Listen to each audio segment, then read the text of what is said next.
Government houses ఉన్నాయి కదా, వాళ్ళ కోసం అయితే కట్టారన్నమాట. ఇందాక మనం చూసిన బిల్డింగ్స్ అయితే. ఇప్పుడు మనం ఉన్న ఏరియా మీకు చూపిస్తాను. ఇది బోర్డు పడిపోయింది ఇక్కడ. కరెక్ట్గా మనం వచ్చేసి ఇక్కడ అమరావతి డెవలప్మెంట్ కార్పొరేషన్ వాళ్ళండి చేసేది. అలాగే ఇప్పుడు మనం జడ్జెస్ హౌస్ ఉన్నాయి కదా, ఆర్వీఆర్ ప్రాజెక్ట్ ప్రైవేట్ లిమిటెడ్ అండి వాళ్ళు చేసేది అయితే. ఇప్పుడు ఈ రోడ్డు వచ్చేసి నేను చూపించాను కదా మీకు, ఆ రోడ్డు వచ్చేసి E6 అండి. అలాగే N11 చూశారు కదా మీరు. ఇది వచ్చేసి కరెక్ట్గా 24 monthsలో కంప్లీట్ అయిపోద్దని ఇక్కడ పీరియడ్ అయితే పెట్టారు. 8.657 కిలోమీటర్స్ అండి, లింగంపాలెం టు ఐనోలు రూట్ అయితే. చూశారు కదా మీరు. అలాగే మనం కొంచెం చూద్దాం వర్క్స్ ఎలా జరుగుతున్నాయని.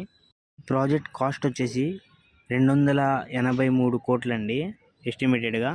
చూడండి ఇటు కూడా స్టార్ట్ చేస్తున్నారు. మనమైతే కరెక్ట్గా హైకోర్టు